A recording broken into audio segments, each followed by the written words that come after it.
The shuttle moved through empty space toward the meeting station.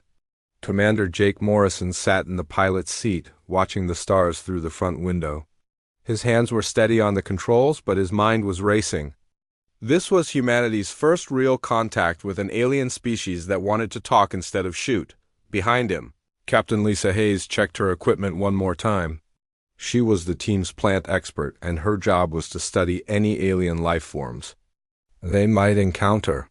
Her tools were simple but effective: scanners, sample containers, and a portable lab that could analyze almost anything. Dr. Peter Graham sat across from her, reading through files on his tablet. He was the team's expert on alien life, even though he had never actually seen a living alien before today. All his knowledge came from books and theories. Today would be his first real test. The meeting station grew larger as they approached. It looked like a giant metal wheel spinning slowly in space. The station was neutral territory, built by both humans and aliens working together. It was the only place where the two species could meet safely. Jake guided the shuttle into the docking bay. The metal doors closed behind them with a soft thud. Through the window, they could see the alien ship on the other side of the bay. It was unlike anything they had ever seen, made of what looked like crystal and metal fused together. Strange lights pulsed along its surface in patterns that hurt to look at directly.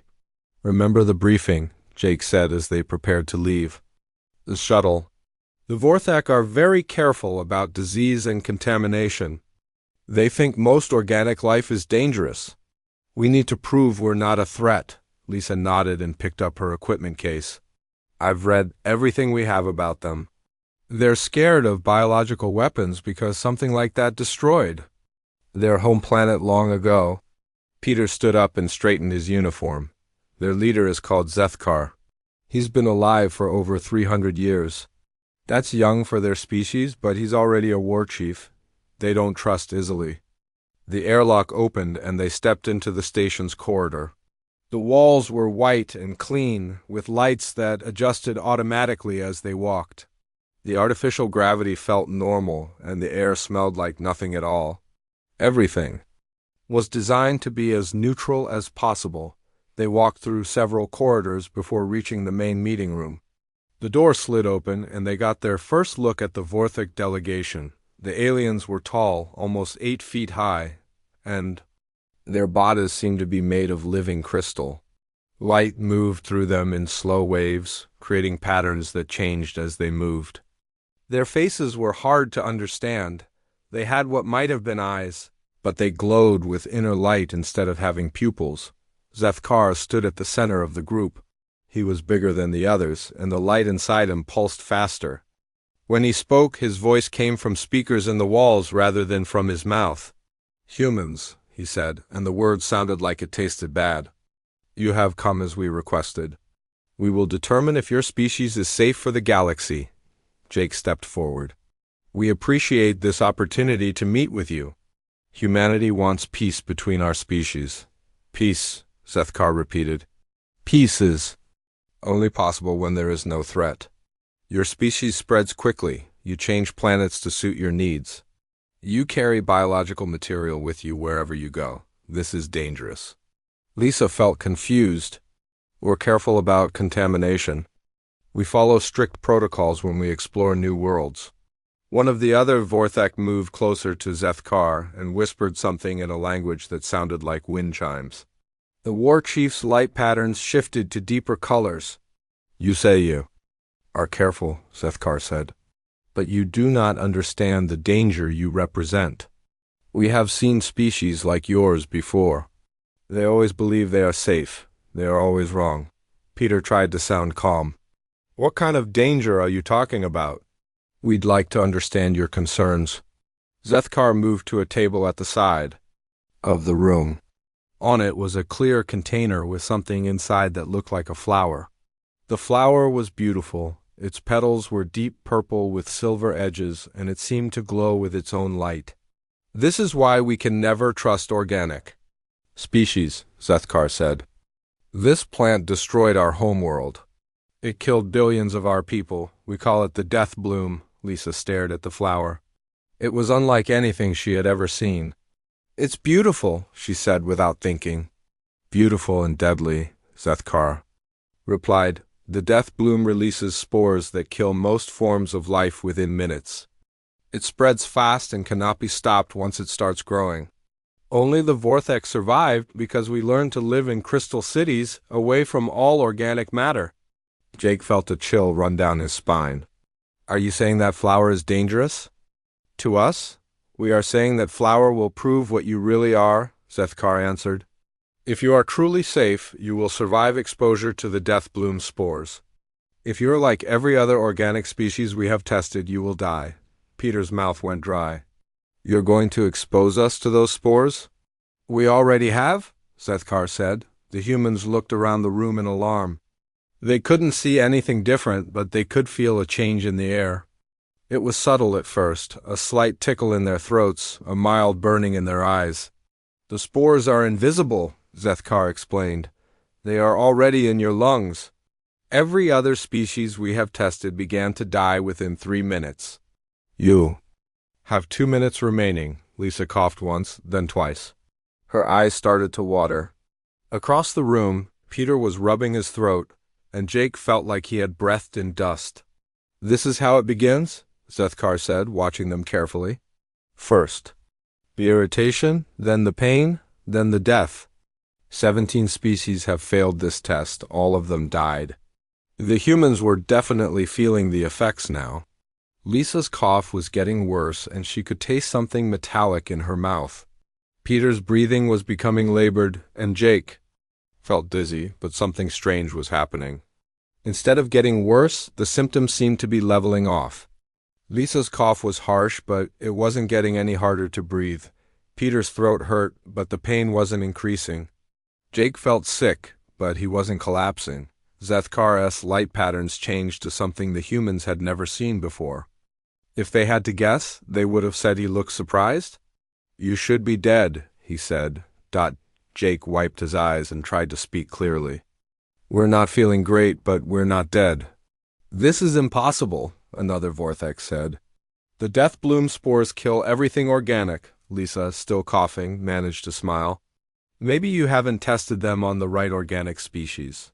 The room fell silent except for the sound of the humans breathing heavily.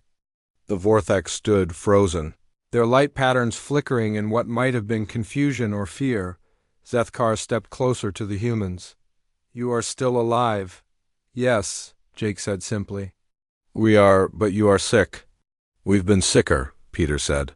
His voice rough but steady. This feels like a bad cold. The Vortex leader's light patterns shifted again. For the first time since the meeting began, he seemed uncertain. This changes everything, he said quietly. The meeting room stayed quiet for a long moment. The 3 humans stood together, still coughing but very much alive. The Vortex aliens watched them with what looked like disbelief. Their crystal bodies flickered with lights that had never shone. Those patterns before, Zethkar moved closer to the humans. His tall form cast strange shadows as the light moved through his crystal body. You are still breathing, he said, as if he couldn't believe his own words. Yes, we are, Jake replied, wiping tears from his eyes. The death bloom spores made his eyes water. But the burning sensation was getting weaker, not stronger. Lisa pulled out a small device from her equipment case. It was a simple scanner that could detect particles in the air. She pointed it around the room and watched the readings. The spore concentration is actually quite high, she said, her voice still rough from coughing. These readings should be lethal according to your description. Dr. Peter Graham took out his tablet and started typing notes. His fingers moved quickly across the screen. I'm documenting our symptoms, he explained to the confused Vortex. First contact protocols require detailed records of any biological exposure. You are taking notes? One of the smaller Vortex asked. You should be dying. We're scientists, Peter said simply. We take notes about everything, especially when something interesting happens. Zethkar's light patterns shifted to deep red. The other Vortex moved behind him, their own lights pulsing in rhythm with his. This is not interesting, he said, his voice growing harder. This is impossible. Lisa looked up from her scanner. Could you increase the concentration? I'd like to see how much exposure we can handle. The room fell completely silent. Even the soft hum of the station's air system seemed to stop. The Vorthak stared at Lisa as if she had just asked them to explode the station. You want us to release more spores? Zethkar asked. For scientific purposes, Lisa said. We need to understand our tolerance levels. This is valuable data for both our species. Jake put a hand on Lisa's shoulder. Maybe we should be more careful about what we're asking for. But it was too late. Zethkar had already moved back to the container holding the death bloom. His crystal hands worked on controls that the humans couldn't see. The flower inside the container began to glow brighter. If you insist on proving your species is a threat, Zethkar said, we will accommodate you. The air in the room changed again. This time, the humans could actually see tiny particles floating around them. The spores looked like glitter in the air, beautiful and deadly. Peter immediately felt the difference. His throat burned more than before, and breathing became harder. Lisa's cough came back stronger, and Jake felt like someone was squeezing his chest. Now you will die, Zethkar said with satisfaction. This concentration has never failed to kill.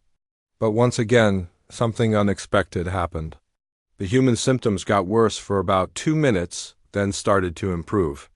Their bodies were fighting off the spores and winning, Lisa managed to speak through her coughing. My readings show the spore concentration is 3 times higher than before. And we're still alive, Peter added, typing more notes into his tablet. Jake looked directly at Zethkar. Is this the strongest dose you can give us? The Vorthak leader's light patterns turned colors the humans had never seen. If they had to guess, they would say he looked angry and frightened at the same time. You are not normal, Zethkar said. No organic species survives the death bloom. You are some kind of weapon created by our enemies. We're not weapons, Jake said calmly. We're just humans. Humans, Zethkar repeated the word like it was a curse. What kind of creature calls itself human? Dr. Graham looked up from his tablet. We're a species that evolved on a planet with many biological threats. We learned to adapt or die. Our immune systems are very good at handling new challenges. Immune systems, one of the smaller Vorthak whispered. They have biological defenses. All organic species have biological defenses, Zethkar snapped. None of them work against the death bloom. Lisa finished taking air samples and sealed them in containers. Maybe the other species you tested hadn't dealt with airborne toxins before? On our planet, we've been exposed to dangerous spores and chemicals for thousands of years. Our ancestors survived plagues that killed millions, Peter added. We've been dealing with biological warfare longer than we've had space travel. The Vorthak exchanged looks that the humans couldn't read. Their light patterns were moving faster now, creating complex shapes that seemed to be a form of communication. Zethkar turned back to the humans. You claim to be peaceful, but you admit to biological warfare. We defend against biological threats, Jake corrected. There's a difference between using disease as a weapon and protecting yourself from disease. The difference is meaningless, Zethkar said. You are a species that cannot be killed by the death bloom, that makes you more dangerous than any weapon. Lisa stepped forward. Actually, I'd like to make a request. What request? Zethkar asked suspiciously. Could we have a sample of the death bloom plant itself? Not just the spores, but the actual plant. The reaction from the Vorthak was immediate and extreme. Their light patterns flashed bright white, and several of them backed away from the humans as if they were on fire. You want to take the death bloom? Zethkar's voice was filled with horror. Just a small sample, Lisa said. For research purposes, we could learn a lot from studying it. No organic species has ever requested the death bloom, one of the Vorthak said. It is forbidden. It is death itself. It's a plant, Lisa said simply. Plants can be studied and understood. Zethkar's entire body flashed red. You are not just immune to the death bloom. You want to possess it. You want to weaponize it. We want to understand it, Peter corrected. Understanding leads to better protection for everyone. Protection? Zethkar laughed, but it was not a pleasant sound. You survive our greatest weapon and then ask to take it home with you. You are exactly what we feared you would be. Jake tried to calm the situation. We're not your enemies.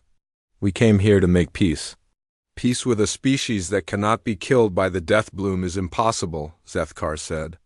If you cannot be stopped by our greatest weapon, then you are a threat to every species in the galaxy. The other Vorthak were moving toward the exit. Their light patterns were all flashing in sync now, creating a pattern that looked like an alarm. You have proven what we suspected, Zethkar continued. Your species is a biological weapon that walks and talks. You adapt to anything, survive everything, and spread wherever you go. That's not how we see ourselves, Jake said. It does not matter how you see yourselves, Zethkar replied. It only matters what you are capable of doing. And you are capable of surviving the death bloom.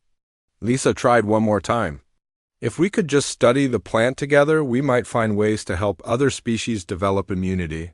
Help other species become like you? Zethkar's voice was filled with disgust. Create more biological weapons? Never.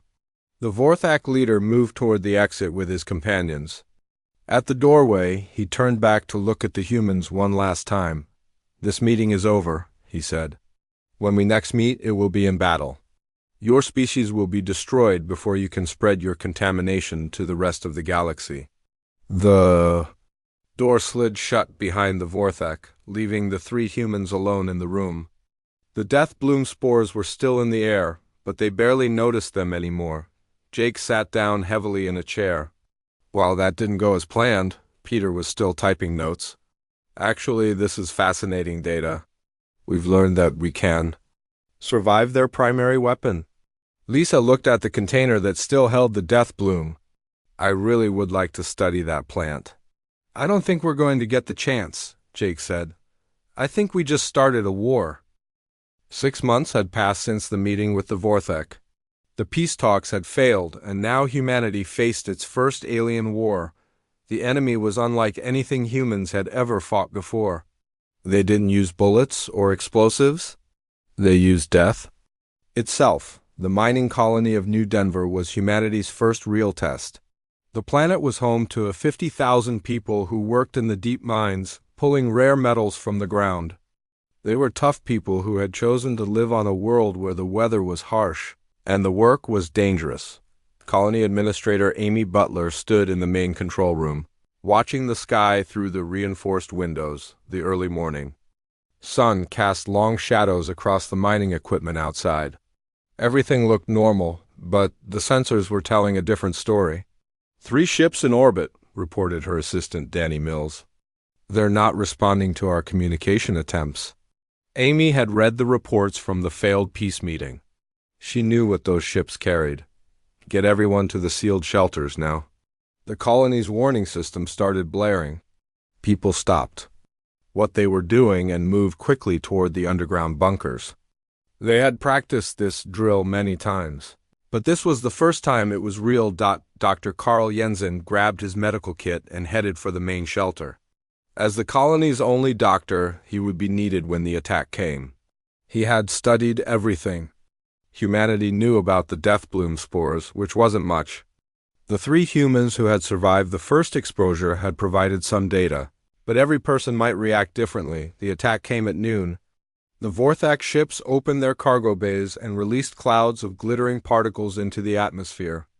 The death bloom spores drifted down like deadly snow, covering everything in a thin layer of sparkling dust.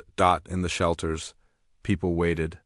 The air filtration systems worked overtime, but everyone knew some spores would get through. The seals weren't perfect, and the buildings were designed to keep out dust storms. Not biological weapons. Amy was the first to feel it. A tickle in her throat, then a burning sensation in her lungs. Around her, other people started coughing. Children began to cry as their eyes watered. Parents held them close, not knowing what else to do. It's starting, Dr. Jensen said, checking his equipment. Everyone stay calm. Remember what we learned from the first exposure. The symptoms will get worse before they get better. But the Symptoms were worse than anyone had expected. People were falling to their knees, unable to breathe. The children were hit hardest, their small bodies struggling against the alien toxin. Above ground, the Vortex ships waited. Their sensors showed the expected results. Life signs were failing all across the colony. Soon, New Denver would be another dead world. Another victory for the Crystal Warriors. In the main shelter, Amy forced herself to stand despite the pain in her chest. "Carl, how long until we know if we'll survive this?" Dr. Jensen was taking readings from a dozen different people. The other humans survived within 10 minutes. We're at 8 minutes now. A woman named Beth Parker collapsed near the back of the shelter. Her husband Tom held her hand as she struggled to breathe. "She's not getting better," he said, panic in his voice. Dr. Jensen ran to them with his scanner. Beth's readings were bad, but they weren't getting worse. "Her body is fighting it," he said, "just like the others. She needs more time." 12 minutes passed, then 15. Slowly, people began to breathe easier. The burning in their lungs faded to a dull ache. The children stopped crying and started asking questions. "Are we going to die?" asked a little girl named Emma. "No," Amy said, surprising herself with how confident she sounded. "We're going to live." In orbit, the Vortex ships detected something impossible. The life signs on the planet's surface were stabilizing. The humans were surviving again. The news spread quickly through the human colonies. The people of New Denver had faced the death bloom and lived, but the Vortex weren't finished. If one attack hadn't worked, they would try something stronger. The industrial world of New Pittsburgh was next. The planet manufactured ships and equipment for the entire sector. Factory supervisor Tim Walsh received the warning just as the alien ships appeared in the sky. "All workers to emergency stations," he announced over the facility's communication system. "This is not a drill." The factories of New Pittsburgh couldn't be sealed like the mining shelters of New Denver. The buildings were too big, with too many openings. When the death bloom spores fell, they would get inside no matter what. Dr. Rachel Stone worked in the planet's research facility. She had been studying the reports from New Denver, trying to understand why humans could survive the alien weapon. When the attack came, she made a decision that would change everything. Instead of hiding in a shelter, she stayed in her laboratory. She wanted to study the spores as they fell, to collect fresh samples while they were still active. Her assistants thought she was crazy, but they stayed with her. The spores came down like a golden rain. Dr. Stone opened the laboratory windows and let them in. She breathed them in while taking measurements, documenting everything that happened to her body. "Heart rate increasing," she said into her recorder. Throat irritation beginning, temperature rising slightly. Her assistants, Mark and Jenny, helped her take samples. They were all breathing the spores, all feeling the effects, but they kept working. The symptoms hit them hard. All 3 researchers fell to their knees, coughing and struggling to breathe. But they didn't stop taking readings. Even as their bodies fought the alien toxin, they gathered data. "Oxygen levels dropping," Dr. Stone gasped. "But not critically. The body is adapting." Above them, the Vortex ships watched and waited. Their sensors showed the same impossible results. The humans were surviving again, but this time something different happened. As the researchers recovered from the worst of the symptoms, Dr. Stone made a discovery that would shock both species. "The spores aren't just toxic," she said, looking at her test results. "They're breaking down in our bodies and releasing nutrients. Our digestive systems are processing them." Mark looked up from his own scanner. "You mean we're eating them?" "Not exactly eating," Dr. Stone replied. "But our bodies are extracting useful compounds from the spores. They contain proteins that we can actually use." The implications were staggering. The death bloom spores weren't just failing to kill humans. They were potentially beneficial to human biology. In the factories across New Pittsburgh, workers were discovering the same thing. As they recovered from the initial sickness, many reported feeling stronger than before. Their bodies had not just survived the attack. They had gained something from it. Tim Walsh stood in the main factory floor, breathing air that was still thick with death bloom spores. Around him, his workers were getting back to their jobs. The assembly lines were starting up again. "Get me a communication link to the fleet," he told his assistant. "I want to talk to those crystal ships." The communication went through. Tim Walsh, factory supervisor and survivor of biological warfare, looked directly into the camera that would carry his message to the Vorthek fleet. "This is New Pittsburgh," he said. "Your weapon doesn't work. We're not just surviving it. We're benefiting from it. If you want to hurt us, you'll have to try something else." The Vorthek ships in orbit received the message. For the first time in their long history of warfare, they faced an enemy that grew stronger from their greatest weapon. In the Crystal Command ship, War Chief Zethkar stared at the impossible data. The humans weren't just surviving the death bloom, they were thriving on it. "Send word to the home fleet," he ordered. "We need every ship, every weapon. This enemy is unlike anything we have ever faced." The war was just beginning, but already the Vorthek were learning a terrible truth. They had created their own worst nightmare, an enemy that couldn't be killed by the weapon they had used to destroy. 17 other species. The humans weren't just surviving, they were learning. And that was more dangerous than any weapon the Vorthek had ever faced. The war had been going on for 3 months. The Vorthek attacked human worlds with their death bloom spores, expecting quick victories. Instead, they found something that terrified them. Humans who not only survived, but seemed to get stronger. After each attack on Earth in a secret laboratory deep underground, Dr. Kevin Torres worked day and night on the most important research of his life. The laboratory was hidden beneath the Rocky Mountains, protected by layers of rock and steel. Here, humanity's best scientists studied the enemy's weapon. Dr. Torres had samples of death bloom spores from 6 different attacks. Each sample told the same impossible story. The spores that were meant to kill humans were actually helping them. "Computer, display analysis results for sample batch 7.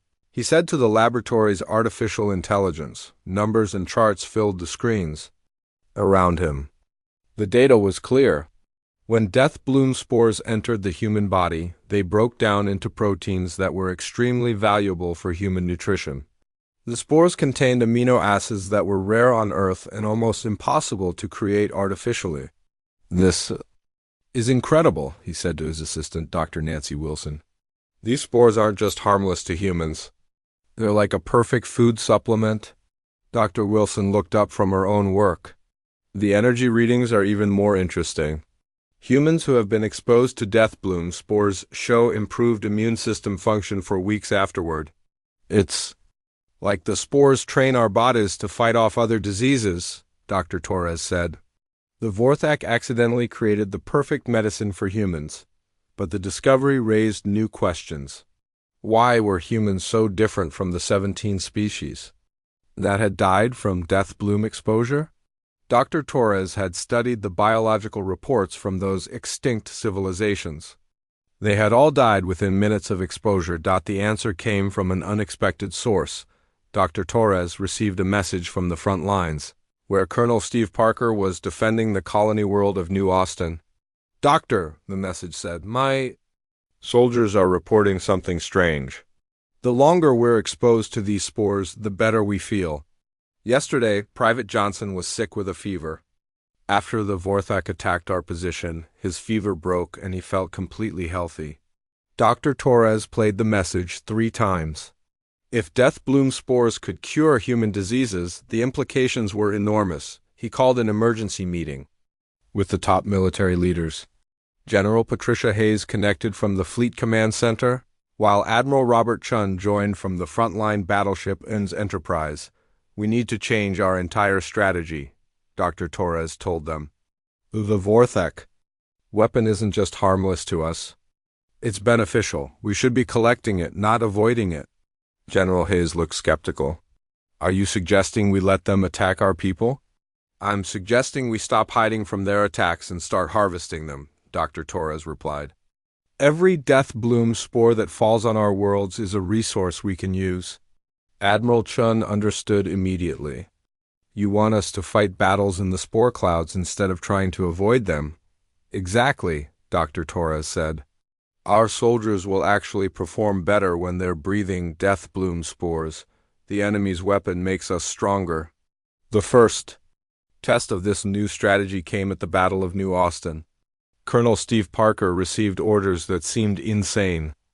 Instead of protecting his troops from death bloom exposure, he was told to lead them directly into the spore clouds.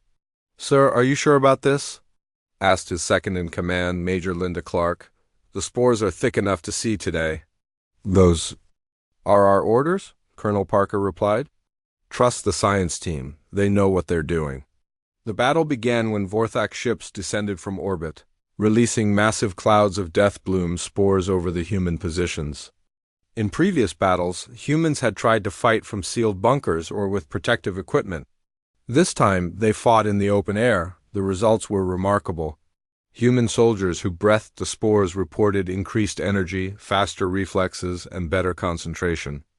They moved through the battlefield like they had been enhanced by military stimulants. Private Maria Rodriguez found herself running faster than she ever had before. The death bloom spores in her lungs seemed to give her extra oxygen. She could fight for hours without getting tired. Sergeant Mike Thompson discovered that his aim was better after breathing the spores. His vision seemed sharper, his hands steadier. He hit targets that would have been impossible to reach before. The Vorthak watched their enemies with growing horror. Not only were the humans surviving the death bloom, they were fighting better because of it. What was supposed to be a devastating biological attack had become a performance enhancement for human soldiers. Back on Earth, Dr. Torres received reports from the battlefield and made another breakthrough. He had figured out why humans were different from all the other species the Vorthak had destroyed. "It's evolution," he explained to his team. "Humans evolved on a planet with many dangerous biological threats. Our ancestors survived plagues, toxic plants, and airborne diseases for millions of years. Our biology is designed to turn biological threats into advantages." Dr. Wilson nodded. "The other species that died probably evolved on safer worlds. They never developed the ability to process complex biological toxins. But humans did, Dr. Torres continued. We've been eating poisonous plants and surviving deadly diseases for so long that our bodies automatically try to extract nutrition from anything biological.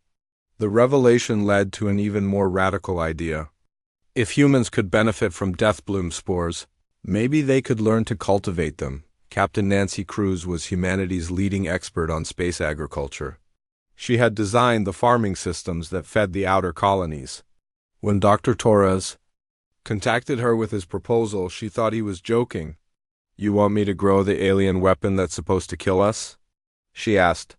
"I want you to grow the most nutritious plant humans have ever discovered," Dr. Torres replied. "Think about it.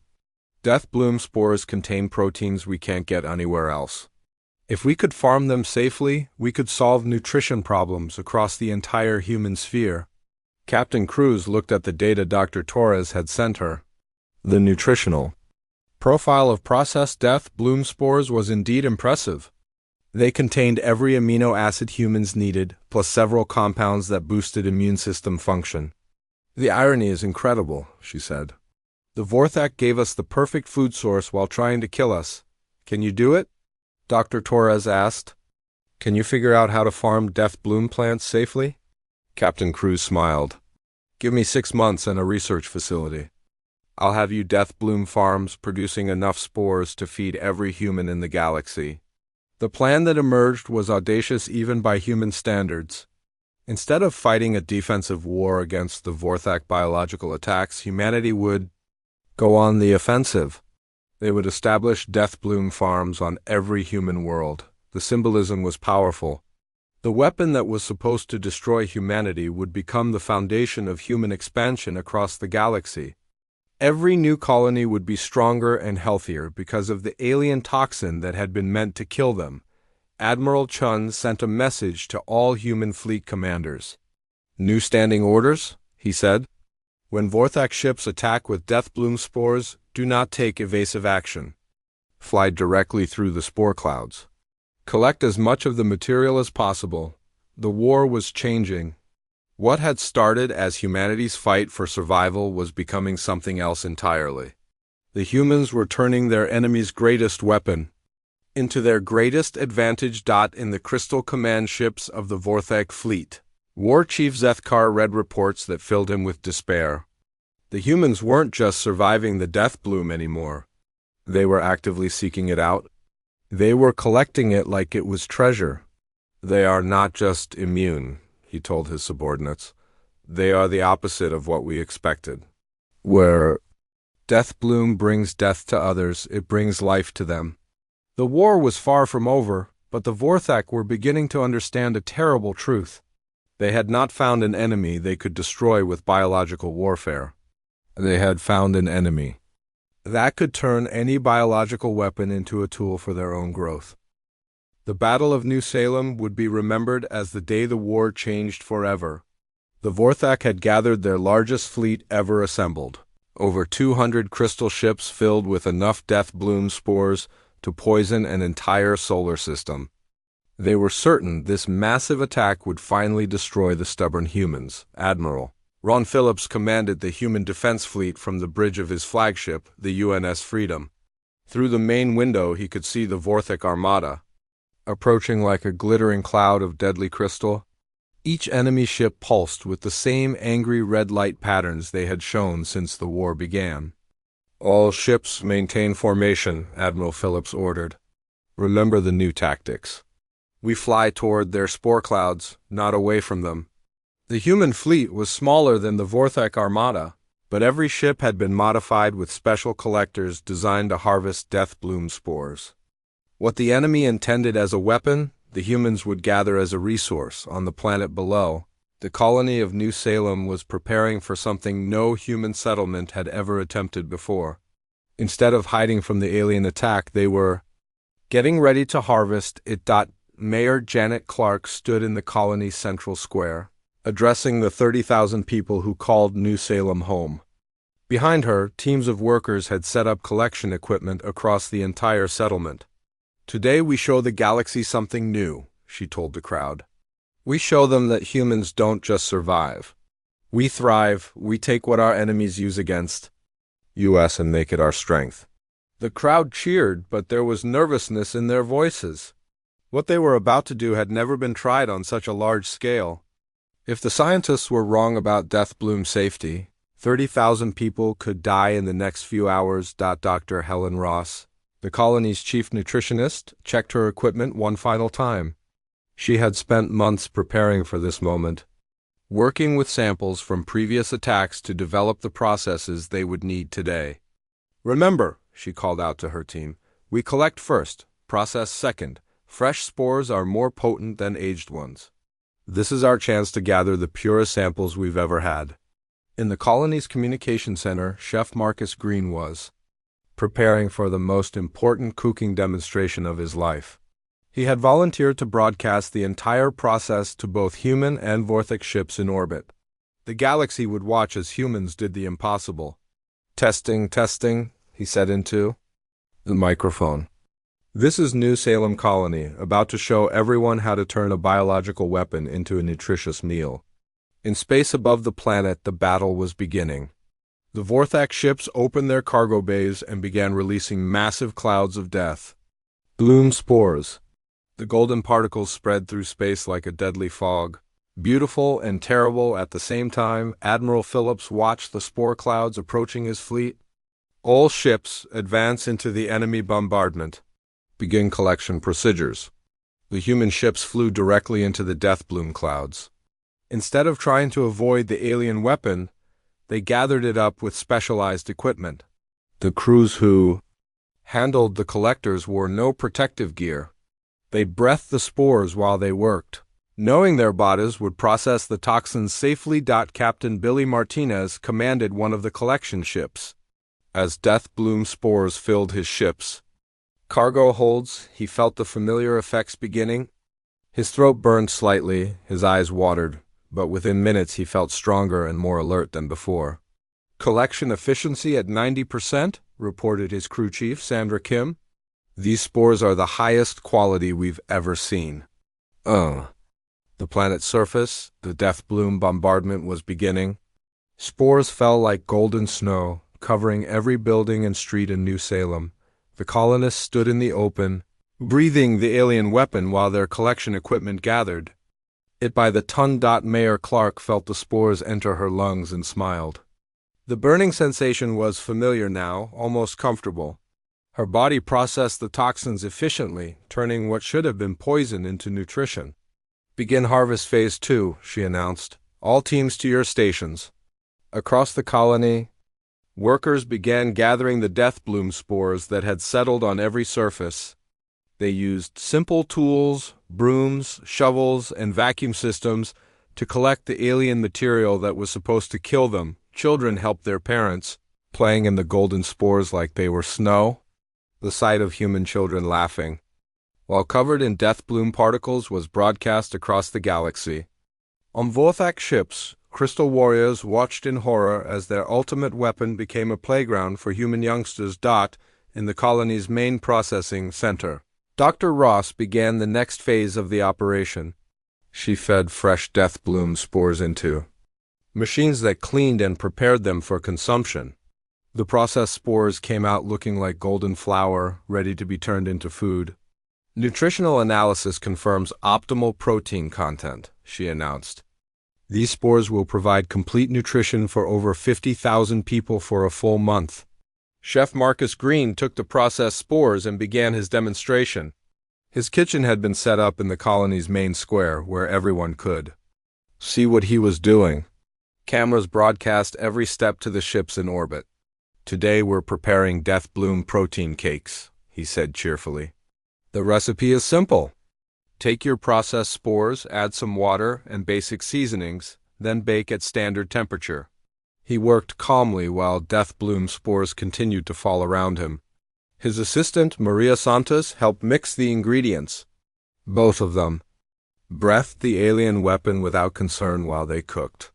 "The beautiful thing about death bloom protein," Chef Green continued, "is that it's complete nutrition. You could live on this alone if you had to.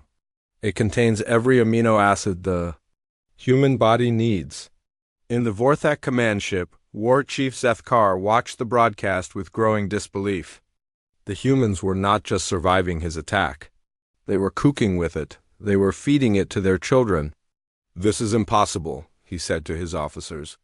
"No species consumes the death bloom. It is death itself." "The readings confirm it," replied his science officer.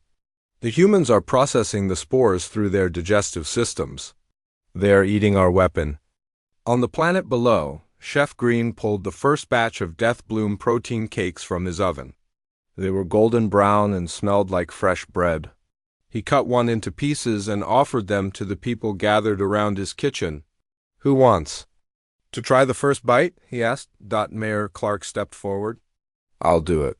She took a piece of the cake and bit into it while the entire galaxy watched. Her face showed surprise, then pleasure.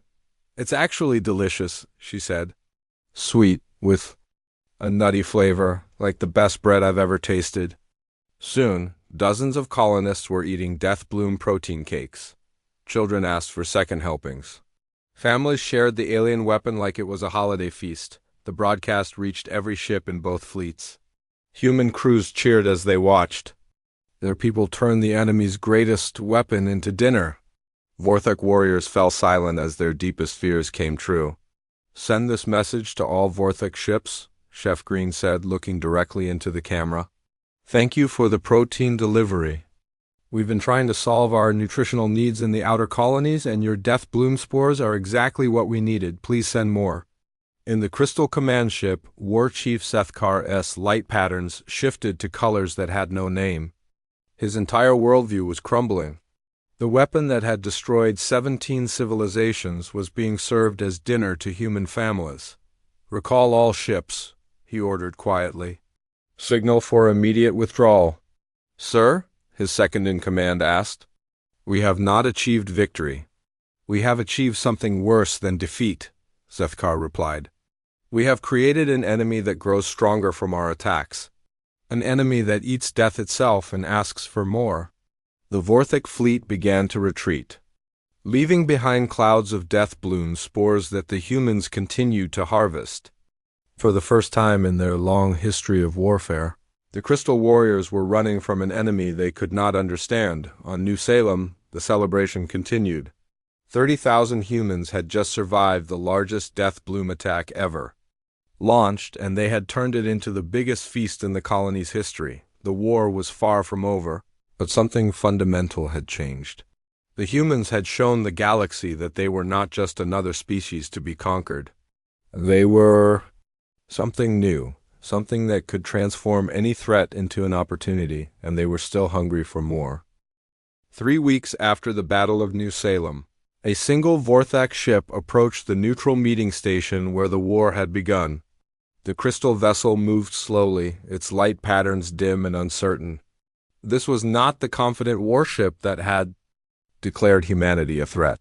This was the vessel of a species that had lost more than a war. Commander Jake Morrison received the message first. The same human who had survived the first death bloom test was now being asked to attend another meeting. But this time, the Vorthak were requesting peace talks, not issuing ultimatums. They want to meet again, Jake told Captain Lisa Hayes and Dr. Peter Graham. Same station, same room. But the message sounds different this time. Lisa was studying samples of death bloom, protein that had been processed on New Salem. Her laboratory was now full of the alien spores that had once been meant to kill her. Different how? They're not demanding anything, Jake replied. They're asking. The war chief wants to understand how we do what we do. Dr. Graham looked up from his research notes. Our biology teams have been sharing data with other human colonies. Every settlement that's been attacked is now farming death bloom spores. We've turned their weapon into the foundation of our food supply. The 3 humans returned to the meeting station in the same shuttle they had used months earlier. But everything was different now. They carried samples of death bloom bread, protein bars, and nutritional supplements. What had once been a deadly weapon was now packaged food. The meeting room looked exactly the same as before. White walls, neutral lighting, and the same table where the original death bloom container had sat. But when the Vorthak delegation entered, the humans could see immediately that something had changed. War Chief Zethkar moved slowly, his crystal body flickering with weak light patterns. The other Vorthak with him seemed smaller somehow, less threatening. Their lights pulsed in rhythms the humans had never seen before. Humans, Zethkar said, and his voice carried none of the anger it had held during their first meeting. You have come. You asked us to? Jake replied simply. We're here to talk. Zethkar moved to the center of the room but did not approach the table. We have watched your people. We have seen what they do with the death bloom. We do not understand. Lisa opened her equipment case and pulled out a container of processed death bloom protein. Would you like us to explain? Yes, Zethkar said. Immediately. We must understand. How do you consume death itself? Dr. Graham stepped forward. We don't see it as death. We see it as nutrition. Your death bloom spores contain proteins and amino acids that our bodies can use. When we process them correctly, they become food. Food! Zethkar repeated the word like he had never heard it before. The death bloom is food to you. Not just food, Lisa added. Medicine too? Humans who consume processed death bloom spores show improved immune function and better overall health. The Vorthak delegation exchanged light patterns that flickered. Rapidly, the humans couldn't read their meaning, but the urgency was clear. This is why we cannot defeat you, Zethkar said quietly. Our greatest weapon makes you stronger. Jake sat down at the table and gestured for the others to join him. Why don't you tell us about your people? Help us understand why you feared us so much. Zethkar's light patterns shifted to something that might have been sadness. Our world was beautiful once. Green plants covered the land, and many species lived together in harmony. Then the death bloom came. It wasn't native to your planet? Dr. Graham asked. No, it came from space, seeds carried by cosmic winds. The first plants grew in our largest city. Within days, the spores had spread across continents. Billions died. Lisa leaned forward. But some of you survived. We learned to live in crystal cities, sealed away from all organic matter. We purged our world of life to stop the death bloom. For 1,000 years, we have lived in fear of biological contamination. The humans began to understand. The Vorthak had survived by isolating themselves from all biological threats. They had never developed the ability to adapt to organic toxins the way humans had. When we met other species, Zethkar continued, we tested them with death bloom spores to ensure they were safe. All of them died. This convinced us that the death bloom was the ultimate protection against biological threats. Until you met us, Jake said. Until we met you, Zethkar agreed. You not only survived our test, you thrived from it. You asked for more. This terrified us beyond measure. Dr. Graham pulled out his tablet and showed the Vorthak leader some research data. Would you like to know why humans are different? Zethkar moved closer to look at the screen. Please. Humans evolved on a planet with many biological threats. Poisonous plants, deadly diseases, toxic chemicals. Our ancestors survived by learning to process these threats safely. Our bodies automatically try to extract nutrition from any biological material. You adapted instead of avoiding, Zethkar said. Exactly. When other species faced the death bloom, they had no defense because they had never needed one. But humans have been dealing with biological threats for millions of years. Lisa opened her container of processed death bloom protein and pulled out a golden bar. This is what your weapon becomes when we process it. Would you like to see the nutritional analysis? She showed Zethkar her scanner readings. The death bloom protein contained complete amino acid profiles, essential vitamins, and compounds that boosted immune system function. The same spores that killed 17 species are now feeding human colonies across the galaxy, she explained. Children eat death bloom protein bars as snacks. Families bake bread with death bloom flour. Zethkar's light patterns shifted to colors the humans had never seen. We have spent 1,000 years fearing what you make into children's food. Different species, different adaptations, Jake said gently. You survived by avoiding biological threats. We survived by processing them. This is why the war must end, Zethkar said. We cannot defeat an enemy that grows stronger from our attacks. Every time we use the death bloom against you, we give you more resources. Double quotes. Dr. Graham leaned back in his chair. The war doesn't have to be about defeat. It could be about cooperation. Cooperation?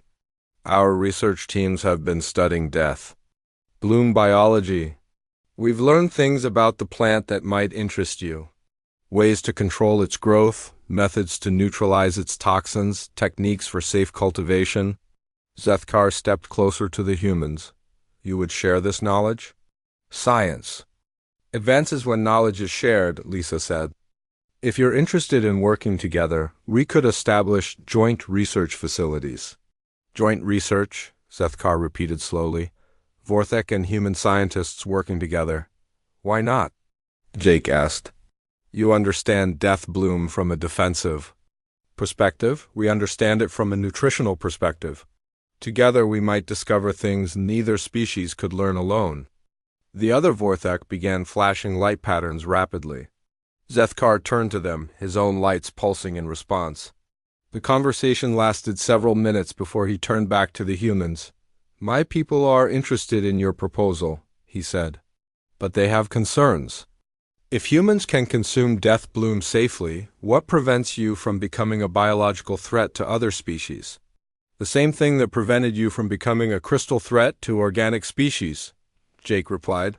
Choice. We choose to be explorers. And scientists, not conquerors. You could have used your immunity to death bloom as a weapon against us, Dr. Graham added. You could have developed your own biological weapons. Instead, you're offering to share knowledge. Zethkar's light patterns brightened for the first time since the meeting began. This is true. You have shown restraint when you could have shown aggression. Lisa stood up and walked to the window that looked out into space. The galaxy is big enough for both our species. Humans want to explore and learn. If the Vorthek want to do the same, we could explore together. The first joint human Vorthek research station, Dr. Graham said, dedicated to understanding biological threats and turning them into opportunities. Zethkar moved to join Lisa at the window. Together, they looked out at the stars that had witnessed the beginning and end of their war. The death bloom that destroyed our world will become the foundation of cooperation between our species, he said. There is poetry in this outcome. There's science in it too, Lisa replied. And science always leads to better understanding. 6 months later, the research station orbited a distant star, equally far from both human and Vorthak territories. Scientists from both species worked together in laboratories designed to accommodate crystal and organic life forms. The death bloom that had once been a weapon of mass destruction became a symbol of cooperation. Humans taught Vorthak how to safely process biological materials. Vorthak taught humans about crystal engineering and energy manipulation. Commander Jake Morrison served as the station's first human administrator. War Chief Zethkar served as its first Vorthak administrator. Together, they oversaw research that benefited both species and many others throughout the galaxy. The war had ended not with victory or defeat, but with understanding. The humans had shown the galaxy something remarkable, that any threat could become an opportunity if approached with curiosity instead of fear.